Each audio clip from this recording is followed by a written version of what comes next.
இதை வைத்து அரசியல் ஆதாயம் தேட வேண்டும் என்று 2019 திராவிட முன்னேற்றக் கழகம் ஈடுபட்டு அதன் பலனை நாடாளுமன்ற தேர்தலிலே பெற்றார்கள். முக்கியமாக பொள்ளாச்சி பற்றி பேசும்போது நீங்கள் சொன்னீங்க 2019 மிகப்பெரிய அரசியல் ஆச்சு. அப்போது இருந்த அதிமுக அரசு குற்றம் சாட்டப்பட்டது. அவர்களை பாதுகாக்கிறது அப்படிங்கிற ஒரு அதிமுக அவரை காப்பாற்ற நினைக்கிறது என்றெல்லாம் சொல்லி அதன் மூலம் அரசியல் ஆதாயம் தேடிய திராவிட முன்னேற்றக் கழகத்துடைய வாதம் பொய். 50க்கும் மேற்பட்ட உலக நாடுகளில் 100 கோடிக்கும் அதிகமான ஆகாயம் தமிழ் பார்வையாளர்களுக்கு பேரன்பும் திருநன்றி. வணக்கம் ஆகாயம் நண்பர்களே. பொள்ளாச்சி பாலியல் வழக்கில் தீர்ப்பு வழங்கப்பட்டு விட்டது. இது தொடர்பான அரசியல் தொடருமா? இதை பற்றி பேசுவதற்காக தமிழ் மாநில காங்கிரஸ் கட்சியின் மாநில துணைத் தலைவர் திரு முனவர் பாஷா இங்கு வந்திருக்கிறார். வணக்கம் திரு முனவர் பாஷா. பொள்ளாச்சி பாலியல் வழக்கு கடந்த 6 ஆண்டுகளாக மிகப்பெரிய சர்ச்சையை ஏற்படுத்தி வந்துச்சு. முக்கியமாக 2019 ஆண்டு மக்களவை தேர்தலுக்கு முன்பாக மிகப்பெரிய ஒரு தாக்கத்தை ஏற்படுத்திச்சு. அது தொடர்பான அரசியலும் ஏற்பட்டுச்சு. அது தொடர்பான தீர்ப்பு வழங்கப்பட்டு விட்டது. அந்த அரசியல் முடிந்து விட்டதா? இன்னும் அரசியல் தொடருமா? குற்றவாளிகள் தண்டிக்கப்பட வேண்டும். அதிலேயும் பாலியல் குற்றவாளிகளை உடனடியாக தூக்கு தண்டனையே வழங்க வேண்டும் என்று தமிழ் மாநில காங்கிரஸ் தலைவர் ஜி.கே. வாசன் அவர்கள் தொடர்ந்து வலியுறுத்தி கொண்டிருக்கிறார். இன்றைக்கு தமிழக அரசு கூட பாலியல் குற்றங்களிலே ஈடுபடுபவர்களை உடனடியாக தண்டிப்பதற்காக சட்டத்தையும் தமிழக அரசு ஏற்றி இருக்கிறது.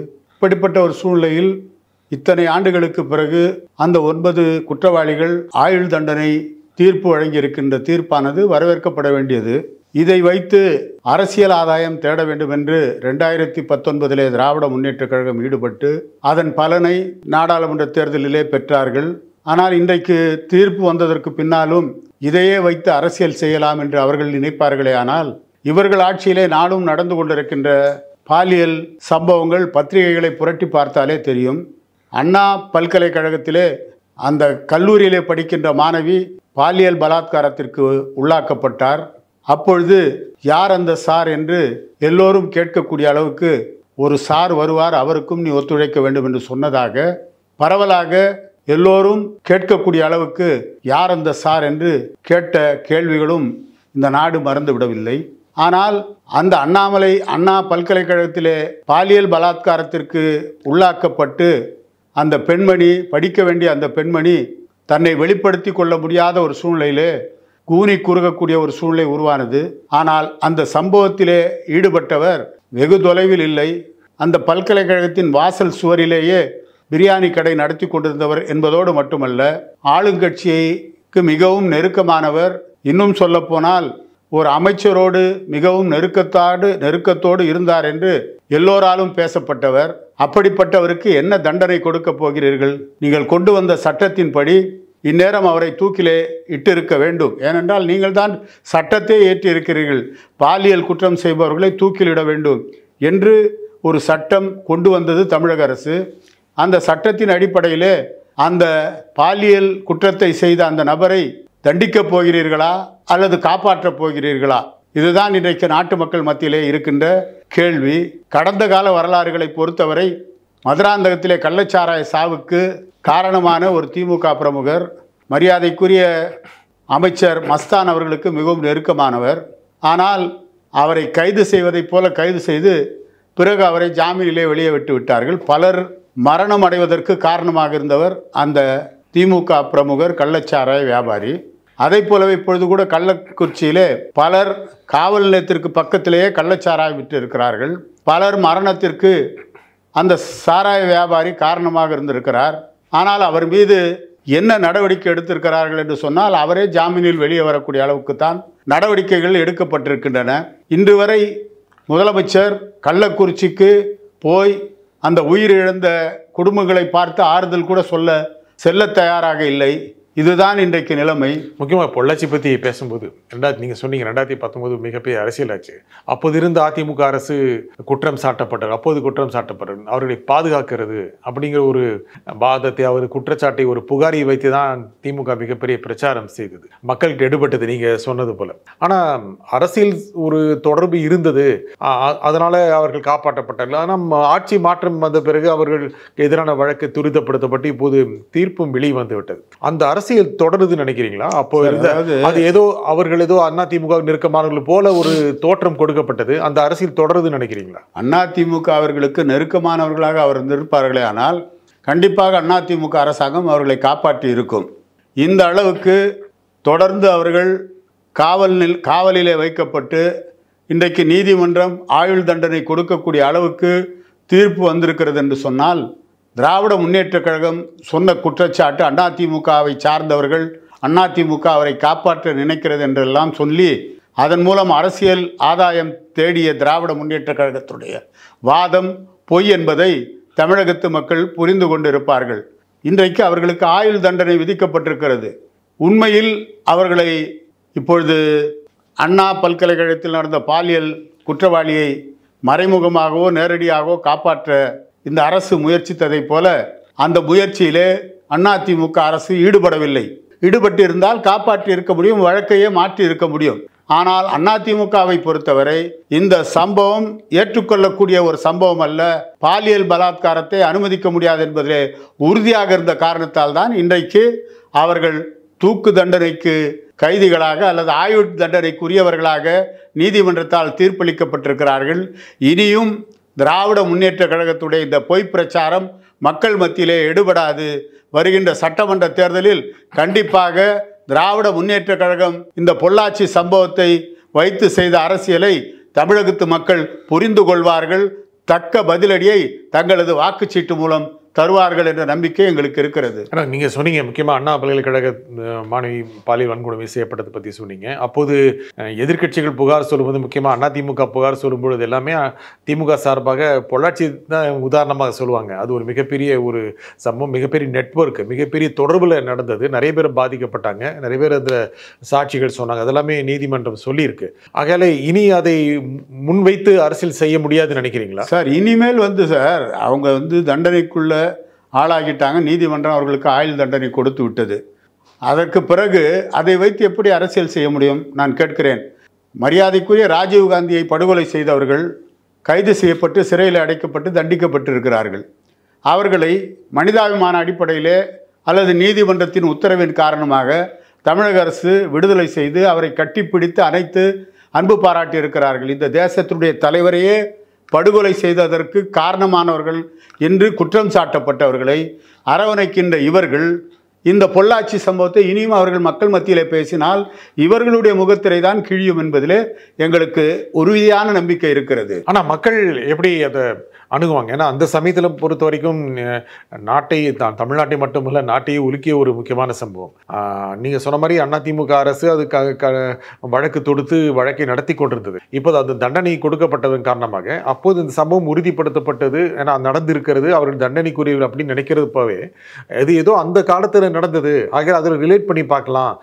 ஆகையால இது திமுக சார்பான மனநிலையை மக்கள் கொள்வதற்கான வாய்ப்பு. சார், நீங்கள் அந்த காலகட்டத்தில் இந்த சம்பவம் நடந்ததை திமுக குற்றச்சாட்டாக சுமத்திய பொழுது அதிமுக அவர்களுக்கு ஆதரவு கரம் நீட்டவில்லை. மாறாக கைது செய்து சட்டப்பூர்வமான நடவடிக்கை எடுத்தது. இன்றைக்கு சட்டம் தன் கடமையை செய்திருக்கிறது.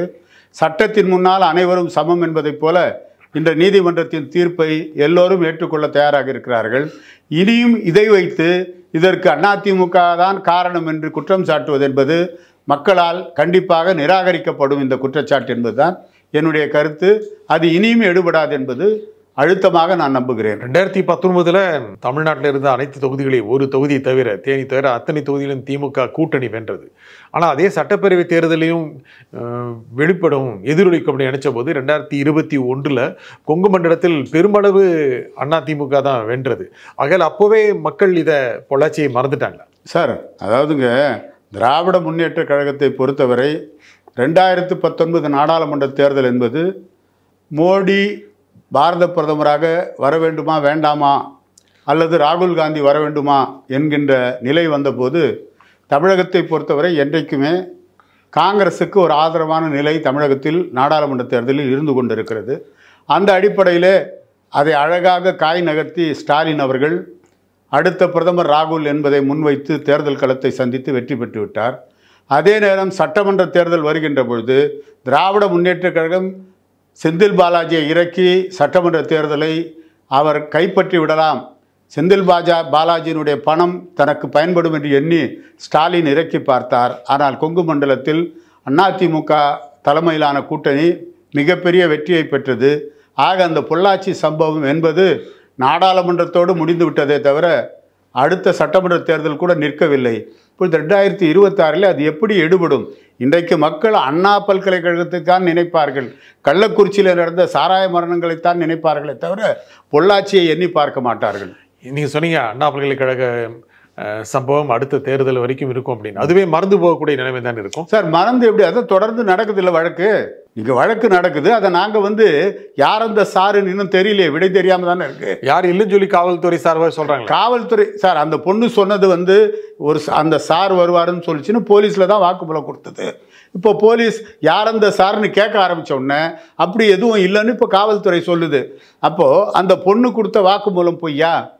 இல்ல, அது போலீஸ் விசாரணையில் இருக்கு. ஆனா அரசியல் ரீதியாக இந்த சம்பவம் அடுத்த தேர்தல் வரைக்கும் மக்கள் நினைவில் இருக்க வாய்ப்பில்லை. எதிர்கட்சிகள் இன்னைக்கு இந்த ஆட்சியில பாலியல் பலாத்காரம் தொடர்கதையாக நடந்து கொண்டிருக்கிறது. சட்டம் ஒழுங்கு சீர்கெட்டு கிடக்கிறது. வயதானவர்கள் கணவன் மனைவி கூட வீட்டிலே நிம்மதியாக தூங்க முடியவில்லை, படுகொலை செய்யப்படுகிறார்கள். அவரிடம் இருக்கின்ற உடைமைகள் பறிக்கப்படுகிறது. வீட்டை பூட்டி விட்டு ஊருக்கு போனால் திரும்பி வீட்டில் பார்த்தா இருக்கிற பொருளை காணாமல் போகுது. அந்த அளவுக்கு திருடர்கள் நடமாட்டம், கொள்ளையர்களின் கூடாரமாக தமிழகம் மாறிக்கொண்டிருக்கிறது. மரியாதைக்குரிய ஜெயலலிதா அம்மையார் ஆட்சியில் இருந்தபோது தமிழகத்தில் இருந்த அத்தனை ரவுடிகள் கொள்ளையர்கள் எல்லாம் இந்த மாநிலத்தை விட்டே ஓடிட்டாங்க. ஆனால் இன்னைக்கு திமுக ஆட்சிக்கு வந்தாலே நம்ம ஆட்சி வந்துடுச்சு, நாம் சுருட்ட வரைக்கும் சுருட்டலாம், அடிக்கிற வரைக்கும் அடிக்கலாம் கொள்ளன்ற எதிர்பார்ப்போட தமிழ்நாட்டில் நலமாடக்கூடிய ஒரு நிலை. அதிலேயும் முதலமைச்சர் தான் சட்டம் ஒழுங்கு காவல்துறையை கையில் வைத்திருக்கிறார். அவர் தயவுசெய்து உறக்கத்தை விட்டு விழித்தெழிய வேண்டும் என்பதுதான் எங்களுடைய கோரிக்கை. தொடர்ந்து அரசாங்கம் நடவடிக்கை எடுத்து தான் இருக்கு. நான் என்ன சொல்கிறேன், ஒரு கொலை நடந்த பிறகு நான் கொலைகாரனை பிடிச்சிட்டேன். உங்களுக்கு இன்டெலிஜென்ஸ் எதுக்கு வச்சுருக்கீங்க? உளவுத்துறை உங்ககிட்ட தானே இருக்குது. என்ன நடக்க போகுதுன்னு ஸ்மெல் பண்ண முடியாதா? டெய்லி முதலமைச்சருக்கு டெய்லி ரிப்போர்ட் அனுப்புகிறாங்களா இல்லையா டிபார்ட்மெண்ட்லேருந்து? என்னென்ன நடக்குது என்னென்னு அதை படிக்கிறாரா இல்லையா? அவர் படித்தா விழிப்புணர்வோடு இப்படிலாம் சம்பவங்கள் நடக்குது. நீங்கள் என்ன சொல்கிறீங்க?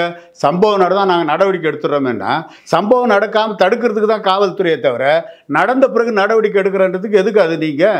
நீங்கள் தேவையில்லையே, ஆட்சியே தேவையில்லை. உங்கள்கிட்ட தான் காவல்துறை இருக்குது. இது நடப்பதை முன்கூட்டியே ஒரு ஸ்டேஷனுக்கும் ஒரு இன்டெலிஜென்ஸ் இருக்கார். அதே மாதிரி மாவட்டத்தில் இன்டெலிஜென்ஸ் எஸ்பி இருக்கார், ஏசி இருக்கார், தமிழ்நாடு காவல்துறை அதிகாரி இருக்கார்ல அவர்கிட்டயே ஒரு உளவு பிரிவு எஸ்பி டிஎஸ்பி எல்லாமே இருக்காங்க. ஆக நாளைக்கு என்ன நடக்க போகிறது? ரெண்டாவது சார், ஒரு கொலை இல்லை ஒரு கொள்ளை நடக்குதுன்னா இந்த திருட்டை யார் செய்வான்னு கிரைம் டிபார்ட்மெண்ட்டு கரெக்டாக தெரியும். அவங்களுடைய உடந்தையோடு தான் இது நடக்குது, காவல்துறையினுடைய உடந்தையோடு தான் கொள்ளைகள். அதே மாதிரி கொலைன்னா அவன் பண்ணுற மாடல் எந்த வகையில் எந்த விதத்தில் கொலை பண்ணுறான், இந்த கொலையை எவன் செய்வான் அப்படின்றது காவல்துறைக்கு தெரியும். ஆக இதெல்லாம் நடக்காமல் தடுக்கிறதுக்கு தான் காவல்துறையை தவிர நடந்த பிறகு நாங்கள் நடவடிக்கை எடுக்கிறோன்றதுக்கு நீங்கள் தேவையில்லை. ஆனால் ரிப்போர்ட்டிங் அதிகமாகிடுச்சு இல்லை, புகார்கள் அதிக அளவுக்கு பதிவு செய்யப்படுகின்றன. அதனால் அதிக அளவுக்கு குற்றங்கள் நடப்பது போல் காட்டப்படுகிறது. எதுங்க புகார் அதிகமாக வர அளவுக்கு ஏன் விடுறீங்கன்றேன். நீங்கள் காவல்துறை ஸ்ட்ரிக்டாக இருந்தால் ஏன் சார் புகார்கள் வருது? நடவடிக்கை நீங்கள் இல்லைன்றதுனால தானே போலீஸ் ஸ்டேஷனை தேடி ஓடி வரா. அதனால் சட்டம் ஒழுங்காக இப்போது விஜிலன்ஸு நீங்கள் பெட்ரோல் வண்டின்னு ஒன்று வச்சுக்கிறீங்க. அந்த பெட்ரோல் வண்டி என்ன பண்ணுது? மக்களை காப்பாற்றுதா இல்லை ரோடு கடையில் போய் மாமூல் வாங்குதா? சொல்லுங்கள். ஒரு பெட்ரோல் வண்டியோ ஒரு பாவம் ஏழை ஒரு வண்டி வச்சு நாஸ்டா கடை வச்சு இட்லி தோசை விற்பான். அவங்ககிட்ட டெய்லி போய் 20 ரூபா 50 ரூபா மாமூல் வாங்கிட்டு அதுக்கு தான் பெட்ரோல் வண்டி யூஸ் ஆகுதே தவிர பெட்ரோல் வண்டி மக்களை பாதுகாக்கிறதுக்கு தான். பெட்ரோல் வண்டி இருக்கும்போதே எனக்கு தெரிஞ்சு 1 நம்பர் லாட்ரி விற்குது, மெட்ராஸில் நடக்குது. நீங்கள் லாட்ரி சீட்டை ஒழிச்சிட்டிங்கன்றீங்க, 1 நம்பர் லாட்ரி இன்னும் நடந்துக்கிட்டு இருக்குது. அதே மாதிரி ரேஸ் பிட்டிங் நடக்குது, காட்டன் பிட்டிங் நடக்குது. சமுதாயத்தில் சமூக விரோத செயல்கள் அத்தனையும் இன்றைக்கி நடந்துக்கிட்டு இருக்கு. இதுக்கு முன்னாடி ஜெயலலிதா ஆட்சியில் அதெல்லாம் நடக்கலை. ஏன்னா ஒரு அச்சம் இருந்தது, ஒரு பயம் இருந்தது. இன்றைக்கி பயமே போயிடுச்சு. ஆனால் இது ஊடகங்களை பெரிதாக்குகின்றன, எதிர்க்கட்சியை பெரிதாக்குகின்றன, அதிக அளவுக்கான புகார்களை முன்வைக்கின்றன அப்படின்னு மக்கள் அரசாங்கத்தை சார்பாக நினைக்க மாட்டாங்க. அரசாங்கம் சார்பாக நினைக்க மாட்டாங்களா சார்? மக்கள் ஊடகங்களே நம்புறதில்லை சார். ஊடகங்களே திமுகவினுடைய அடிமைகள் ஆகிவிட்டாங்க. அதாவது காட்சி ஊடகங்கள் இருக்குல்ல, பெரும்பாலான சமீபத்தில் கூட முதலமைச்சர் கலைவாணர் அரங்கத்தில் இவங்களெல்லாம் தான் கூப்பிட்டு பேசினார். என்ன பேசினாரு? ஏதோ இவங்கெல்லாம் ஊடகங்கள்லாம் இந்த ஆட்சிக்கு எதிராக இருக்கா மாதிரியும் நீங்கள் நியாயத்தை பேசுங்க, நியாயத்தை சொல்லுங்கள். இவங்க தான் நியாயமே பேசுறது இல்லையே. அதாவது டிவி டிபேட்டுக்கு நாங்கள் போகிறோன்னா அவங்க 3 பேர் இருப்பாங்க, நாங்கள் 2 பேர் இருப்போம். நாங்கள் 2 பேர் வாதாட்டிட்டு இருக்கும்போது அதில் இடையில் வந்து தொகுப்பாளர் நுழைஞ்சு அவர் ஆளுங்கட்சிக்கு ஆதரவாக தான் பேசிட்டு இருப்பார். ஆக இவங்களுடைய ஒரே நோக்கம் மத்திய அரசாங்கத்தை விமர்சிக்கணும், தமிழ்நாட்டு அரசை தூக்கி பிடிக்கணும். இதுதான் இன்னைக்கு தொலைக்காட்சி விவாதங்களில் நடந்துக்கிட்டு இருக்கு. இதுதான் இன்னைக்கு சூழ்நிலை. இந்த ஆட்சியை வந்து காப்பாற்றி கொண்டு இருப்பதே இந்த ஊடகங்கள் தான். அதனால் ஊடகங்கள் உண்மை சொல்லணும்னு மக்கள் நம்ப மாட்டாங்க. ஆனால் ஊடகம் மூலம் தான் மக்களுக்கு செய்திகள் போய் சேருது. செய்தி சார் இப்போல்லாம் ஊடகங்கள் பார்க்குறதே, அதாவது ஒரு காலத்தில் ஊடகங்கள் மூலமாக தான் எல்லாத்தையும் செய்திகளை தெரிஞ்சுக்கிட்டோம். இப்போ உங்களை மாதிரி நியாயவான்கள் ஒரு சிலர் தான் இருப்பாங்க. பெரும்பாலானவங்க ஆளுங்கட்சிக்கு ஆதரவாக பேசுறதுக்கு தான் ஊடகங்கள் வச்சுருக்காங்க. ஆனால் மக்கள் நம்ப ஆரம்பிச்சிட்டாங்கல்ல. மக்கள் வந்து இந்த ஆட்சிக்கு எதிராக நம்ப ஆரம்பிச்சிட்டாங்க சார். ஆட்சிக்கு எதிராக ஏன் நம்பணும்? ஆமாம் சார், இந்த ஆட்சியினால் அவ்வளோ பாதிக்கப்பட்டிருக்காங்க மக்கள். எல்லா தரப்பு மக்களுக்கும் இன்றைக்கி பாதிப்பு தான். இது மின்கட்டண உயர்வு, மாதத்துக்கு ஒரு முறை நாங்கள் மின்கட்டணம் கொண்டு வருவோம் அப்படின்னு சொன்னாங்க. இப்போ 2 மாதம் அப்படியே கண்டினியூ ஆகுது. குடிநீர் வரி உயர்த்திட்டாங்க, அதே மாதிரி சொத்து வரி உயர்த்திட்டாங்க. சொத்து வரி உயர்த்தினா அது ஏழைக்கு ஒன்றும் பாதிப்பு இல்லைன்னு நினைக்கிறாங்க. அது யார், என்ன மாதிரி வாடகைக்கு இருக்கிறவங்க தான் அதிகமாக கட்ட வேண்டியது வரும் அந்த சொத்து வரியை. இப்படி எல்லா வகையிலையும் மக்களை கசக்கி பிழிகின்ற ஒரு ஆட்சி கொண்டு வந்துட்டு நாங்கள் மகளிருக்கு 1000 ரூபா தரோம், இலவச பஸ் தரோம், அதே மாதிரி படிக்கிற கல்லூரி மாணவிகளுக்கு 1000, மாணவர்களுக்கு 1000, இதெல்லாம் கொடுத்துட்டு இன்னொரு வழியில் நீங்கள் அந்த மக்களை தானே பிடுங்குறீங்க. மின்கட்டண உயர்வுலேருந்து, பால் விலை உயர்வுலேருந்து, குடிநீர் வரி உயர்வுலேருந்து எல்லா வரியும் உயர்த்திட்டு மக்களை வரி வரியாக போட்டு அப்புறம் என்ன நல்லாட்சி நீங்கள்?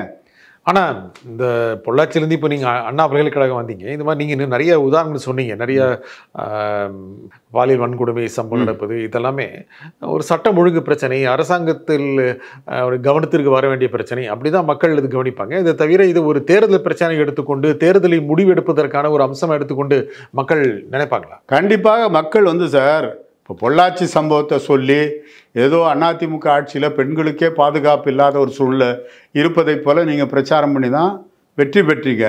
ஆனால் உங்கள் ஆட்சியில் தினசரி பத்திரிகைகளை புரட்டி பார்த்தீங்கன்னா இதே தான் நடந்துக்கிட்டு இருக்குது. போக்சோ சட்டம் டெய்லி எத்தனை பேர் மேலே போடுறீங்க? ஒரு பள்ளிக்கூட ஆசிரியர் மாணவியை விடுறாரா? இல்லை ஒரு மாணவன் பெண் ஆசிரியை விட்டுறானா? இது மாதிரி சம்பவங்கள், கலாச்சார சீழறிவு இன்றைக்கு அதிகமாகி இருக்கிறது. ஒரு காலத்தில் வந்து மாணவர்கள் ஆசிரியரை பார்த்தா பயந்தாங்க.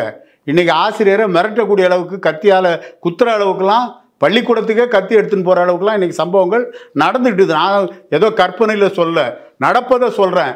இந்த தைரியம், இந்த துணிச்சல், அது மாணவர்களாக இருந்தாலும் சரி, ஆசிரியர்களாக இருந்தாலும் சரி, மரியாதைக்குரியவர்களாக இருந்த காலம் போய் மதிக்க முடியாத அளவுக்கு சீர்கட்டு கிடக்கிறதே. அதுக்கு இந்த கலாச்சாரம், திராவிட கலாச்சாரம் தானே காரணம், திராவிட மாடல் ஆட்சி தானே காரணம். மக்களுடைய இந்த மாதிரி சட்டம் ஒழுங்கு பிரச்சனைக்கு ஒரு ஆட்சியாளர்கள் நேரடியாக குற்றம் சுமத்த முடியுமா சார்? சட்டம் ஒழுங்கை காப்பாற்றுறதுக்கு தாங்க ஆட்சி. நீங்கள் காப்பாற்றாமல் எது வேணாலும் நடக்கட்டும், அதுக்கு நான் பொறுப்பு இல்லைன்னா அதுக்கு எதுக்கு நீங்கள் பொறுப்பு இல்லைன்னு சொல்லலையே? அரசாங்கம் பொறுப்பு இல்லைன்னு சொல்லலையே, எல்லாம் நடவடிக்கை எடுத்துறாங்க. நடவடிக்கை எடுக்கிறதுக்கு சார் வருமுன் காக்கிறது தான் சார், வராமல் தடுக்கணும். அதுதான் சார் ஒரு அரசாங்கத்தினுடைய கடமை. டெய்லி நடந்துக்கிட்டே இருக்கும், அதுக்கப்புறம் இதுக்கு என்ன நாங்கள் நடவடிக்கை எடுத்துட்டோம்னா அதுக்கு எதுக்கு நீங்கள்? இந்த நிகழ்ச்சியில் உங்கள் கருத்தில் குனிமையாக திரும்ப ஒரு பாஷா மிக்க நன்றி. மீண்டும் ஒரு நிகழ்ச்சி சந்திப்போம். நன்றி, வணக்கம்.